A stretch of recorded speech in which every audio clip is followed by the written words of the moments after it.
ਅੱਜ ਸਾਡੇ ਲਈ ਬੜੀ ਖੁਸ਼ੀ ਦਾ ਲਮਹਾ ਹੈ ਕਿ ਸਾਡੇ ਵਿੱਚ ਮਹਾਰਾਸ਼ਟਰ ਤੋਂ शिव सेना के राष्ट्रीय संगठक श्री अशोक तिवारी जी, शिव सेना पक्ष प्रमुख उद्धव साहब, शिव सेना सचिव अनिल देसाई जी के आदेश अनुसार पंजाब दे विच एक सर्वे करन आए हुए ने कि शिव सेना की इत्थे की स्थिति है, जिहड़े 2022 के विधान सभा चोण आ रहे हैं उस दे विच शिव सेना नूं की नीति बनानी चाहिए है।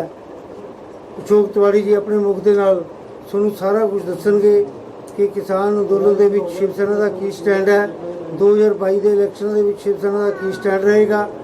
अशोक तिवारी जी, राष्ट्रीय संगठक शिव सेना। ਅੱਜ ਪਟਿਆਲਾ ਦੇ ਵਿੱਚ ਪਹੁੰਚੋ, किस मकसद ਨੂੰ ਲੈ ਕੇ ਅੱਜ ਇੱਥੇ ਪਟਿਆਲਾ ਦੇ ਵਿੱਚ प्रेस कॉन्फ्रेंस कर रहे हैं? सर्वप्रथम तो यहाँ जो भी हमारे मीडिया कर्मी बंधु आए हैं, आप सभी को शिवसेना की तरफ से, केंद्रीय कमेटी की तरफ से नमस्कार, बहुत बहुत धन्यवाद।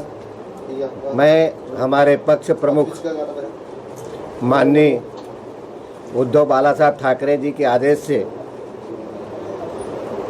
जो 2022 में यहाँ पर विधानसभा के चुनाव होने वाले हैं उसके संबंध में पूरे पंजाब के 7 दिन के दौरे पर हम आए हैं।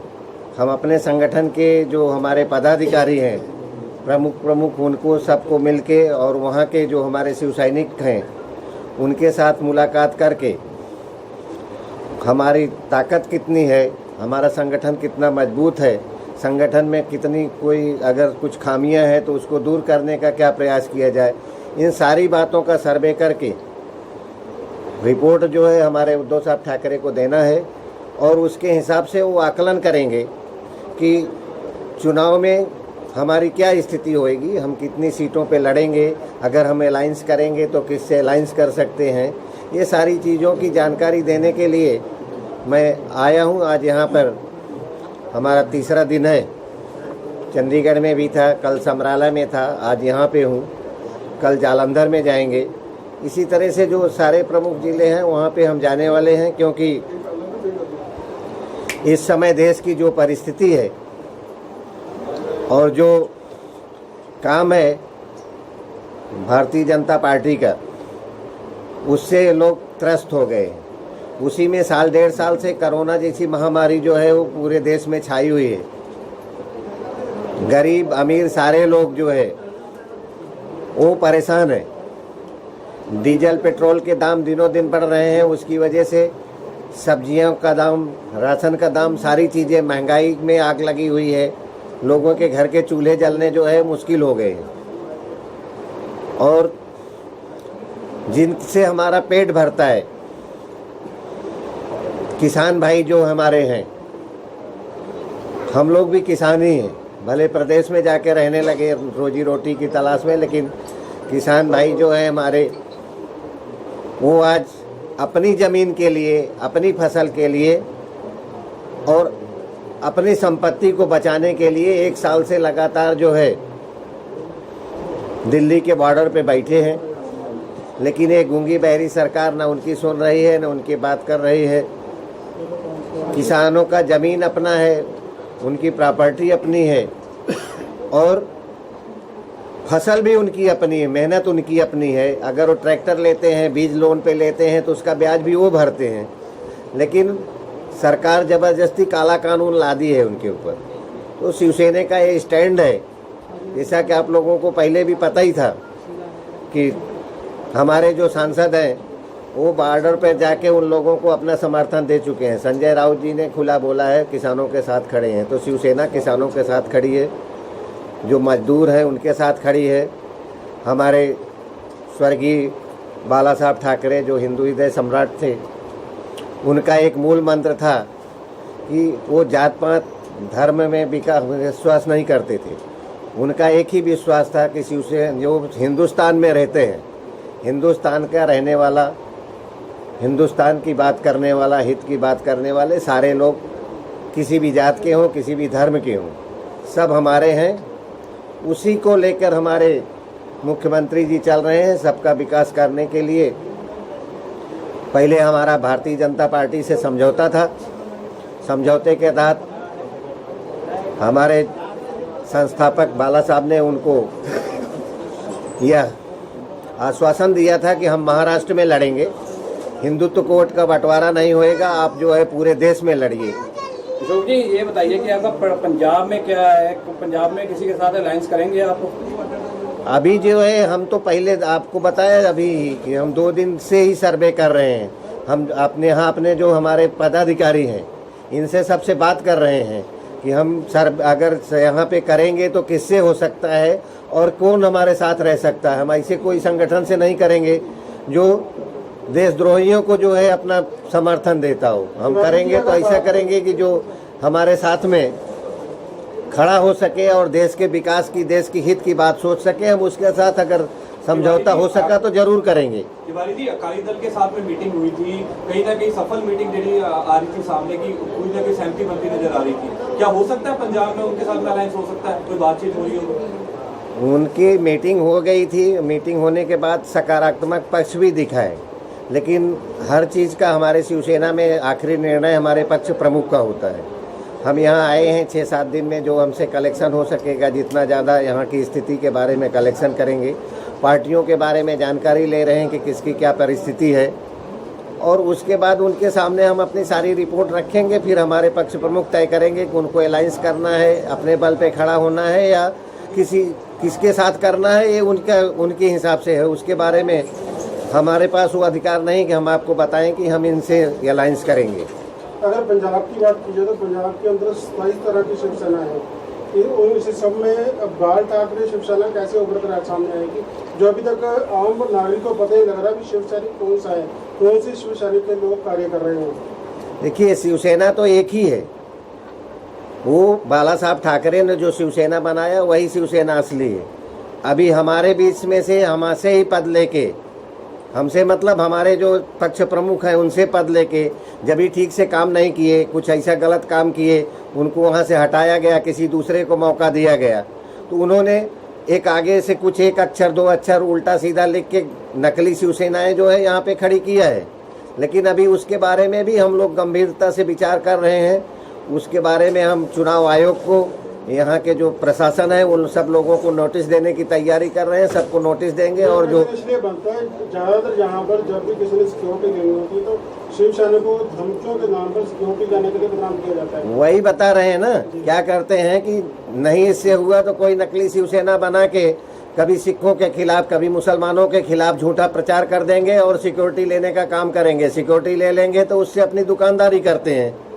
वो बंद कराने के लिए हम लोग पूरी तरह से प्रयासरत हैं और उसके बारे में कानूनी का तरह से उनको बंद कराएंगे। 6 महीने बाद इलेक्शन है, उससे पहले कोई एक्शन होगा या तो इस तरह चलेगा? इलेक्शन तो होना शुरू हो गया, उसी का परिणाम हूँ मैं यहाँ पंजाब में हूँ। नहीं तो पंजाब में अभी तक जो है आधिकारिक रूप से ऐसे हम घूमने के लिए आते थे, पंजाब जम्मू जहाँ भी जाना है, लेकिन आधिकारिक रूप से किसी को पक्ष प्रमुख ने आदेश नहीं किया था कि आप जाइए वहाँ पे और वहाँ की स्थिति देखिए, क्योंकि हमने आपको बताया कि समझौते के तहत हम महाराष्ट्र से बाहर नहीं जाना चाहते थे।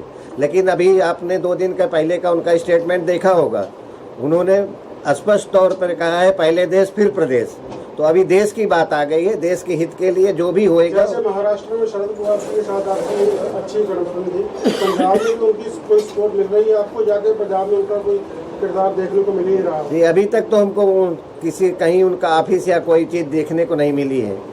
यहाँ राष्ट्रवादी का क्या पोजीशन है मुझे अंदाजा नहीं है। तिवारी जी की बात करें कांग्रेस की, तो कांग्रेस के साथ गठबंधन है महाराष्ट्र में शिवसेना का, क्या पंजाब में भी ऐसा हो सकता है? ये देखिए, अभी भविष्य की बात तो मैं नहीं करता, लेकिन कांग्रेस जहाँ तक है हर जगह अपने बल पे लड़ने का अनाउंस कर रही है। महाराष्ट्र में सरकार में होने के बाद भी बार बार वो यही कहते हैं कि हम हर चुनाव अपने बल पे लड़ेंगे।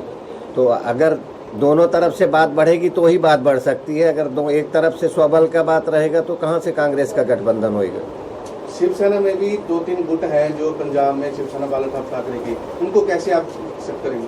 शिवसेना में सब जो जितने भी शिव सैनिक हैं बाला साहब ठाकरे के जो आदर्शों को मानते हैं, हम तो बोलते हैं जो नकली भी शिवसेना में खड़े हुए हैं उसमें से भी अगर बाला साहब ठाकरे के आदर्शों को और उनके लाइन पे चलने को तैयार हैं तो हम अपने शिवसेना में उनको सप्रेम वापस लेंगे और उनको उनका मान सम्मान देंगे। और हमारा जहाँ तक है ग्रुप की बात, तो हर घर में थोड़ा बहुत रहता है, उसको हम जल्दी से जल्दी दूर कर लेंगे महीने 15 दिन के अंदर। 4.5 साल बीत गए जी, इलेक्शन का समय नजदीक है। अब आप बोल रहे हैं कि कुछ नकली भी हैं, कुछ असली भी हैं, अब तक क्यों नहीं आपने कार्रवाई की इसके ऊपर?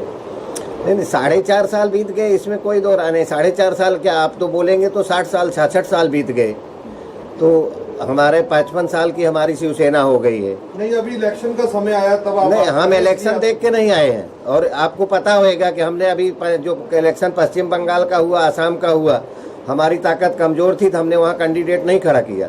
अगर हमारे इसमें जो है हमको ऐसा महसूस होएगा कि भाई हमारी ताकत अभी इलेक्शन लड़ने की नहीं है, तो हम पंजाब में भी हमारा खड़ा हो जाएगा, ऐसा नहीं है। हम अपना आकलन कर रहे हैं, जैसा भी होएगा उसकी सच्ची रिपोर्ट जो सीधी सीधी है वो हमारे पक्ष प्रमुख के पास जाएगी। फिर अगर उनको लगेगा कि हम लड़ने के लायक हैं तो लड़ेंगे, नहीं तो ये चुनाव नहीं, अगला चुनाव तो होना है, पार्टी तो खड़ा करना है, पूरे देश में खड़ा करना है। तो हम आज कल के 6 महीने के चुनाव को लेकर नहीं कर रहे हैं, हम ये जो खड़ा कर रहे हैं ये हमारा आगे का भविष्य है, जिसमें हमको जो है नीचे से शुरू करना पड़ेगा। हमारे पंच आएंगे, हमारे नगर पालिका में सदस्य आएंगे, हमारे जो है तब विधानसभा में आएंगे, धीरे धीरे आएंगे, एक साथ में हम खड़ा भी कर देंगे। अगर सारी सीटें हम लड़ा देंगे तो भी जरूरी नहीं है कि उसमें से हमको जो है अभी सफलता के डोर पे हम पहुँचे हैं। तिवारी जी, आप मान रहे हैं कि शिवसेना पंजाब में कमजोर है, क्या नेतृत्व में कुछ बदलाव आएगा? देखिए, जो भी पोजीशन यहाँ की है, बदलाव के लिए मैंने आपको पहले ही बोला कि मैं जो यहाँ की रिपोर्ट है ओरिजिनल वो ले जाके दूंगा, और उसके बाद का सारा निर्णय हमारे पक्ष प्रमुख लेते हैं। दूसरे किसी को शिवसेना में निर्णय लेने का अधिकार नहीं है, सिर्फ रिपोर्ट देने का अधिकार है। हमको भी उतना ही अधिकार है। हम ये जरूर देख रहे हैं कि अगर परिस्थिति ये होएगी कि भाई बिना जो है बदलाव के काम नहीं चलेगा तो बदलाव भी किया जाएगा। भाजपा से कोई बातचीत चल रही गठजोड़ को लेकर पंजाब में? नहीं, बिल्कुल नहीं। अगर अकाली दल से या कांग्रेस से किससे समर्थन की उम्मीद रखते हो शिवसेना के, किन मुद्दों पे समर्थन दिया जाएगा? देखिए, भाजपा या अकाली दल जो या कांग्रेस, जो भी पार्टियां चुनाव लड़ेंगी, हमारे कॉमन जो प्रोग्राम है उसके बारे में जब दोनों नेता बैठेंगे, बात करेंगे, अगर उनका बैठेगा तो कि चाहे गठबंधन करेंगे या बाहर से सपोर्ट देंगे, जो करना है। जैसे कि अभी वहाँ पे सपोर्ट दिया था, यहाँ पे भी सपोर्ट दे सकते हैं। आसाम में कांग्रेस को उन्होंने सपोर्ट किया था, यहाँ भी अगर उनका जो है कांग्रेस के साथ में हाई कमान उनका कांग्रेस का मांगेगा सपोर्ट, और ये लोगों को लगेगा कि हमको सपोर्ट देना चाहिए तो सपोर्ट देंगे। गठबंधन का बात करेंगे तो गठबंधन भी हो सकता है, अकाली दल से भी हो सकता है। हमेशा के लिए परमानेंट ना कोई दोस्त है राजनीति में, ना कोई दुश्मन है। तिवारी जी, ऐसा नहीं लगता कि बहुत ज़्यादा देरी से काम किया जा रहा है? जैसे कि अभी आगमन हो रहा है, उसके बाद में देखा जाएगा कि जो खड़ा करना है क्या नहीं करना। अभी 6 महीने रह गए, कब प्रचार करोगे, कब अपने लिए? नहीं, देखिए, मैंने तो आपको बताया ना, ये चुनाव जो है 2022 का, इस चुनाव में ना हमारे जो है अभी हमारी कंडीशन जो मैं 2-3 दिन से यहाँ पे देख रहा हूँ, अभी इतनी मजबूत नहीं है कि हम 10, 20, 25 हमले खड़ा करेंगे, 5-10 हमले जीत लेंगे। अभी हमारी जो स्थिति है, हम पहले अपनी स्थिति का आकलन कर रहे हैं, पूरा उसके मजबूती का कर रहे हैं, और हम किसके साथ जा सकते हैं जिससे हमारी स्थिति मजबूत हो, हम उसका आकलन कर रहे हैं। जब हमको उसके बारे में पूरा रिपोर्ट मिलेगा, इसके बाद ही हम कुछ आपको बता पाएंगे, और वो भी तभी बता पाएंगे जब हमारा पक्ष प्रमुख हमको आदेश देंगे कि आप ऐसा बोलिए। तो हमको सिर्फ शिवसेना का एक नियम है वहाँ पे पहले से ही कि शिवसेना में जो भी है सब पक्ष प्रमुख के आदेश के बाद ही होता है। अगर उन्होंने बोला कि ठीक है आप राजा बन गए तो आप राजा बन गए।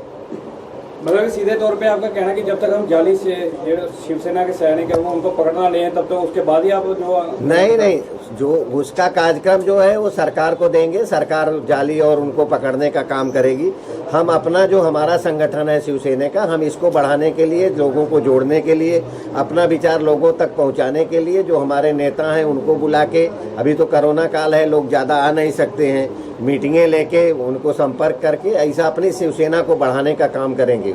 वो नकली हैं, जब हमारी शिवसेना बढ़ेगी तो नकली शिवसेना अपने आप गायब हो जाएगी। तिवारी जी, ऐसा प्रयास भी किया जा सकता है बाकी शिवसेना जो है, शिवसेना बाला ठाकरे में मर्ज हो रहे? हाँ बिल्कुल, अगर वो बाला साहब के विचारों से सहमत हैं, हमारे साथ आना चाहते हैं तो उनका सहर्ष स्वागत है।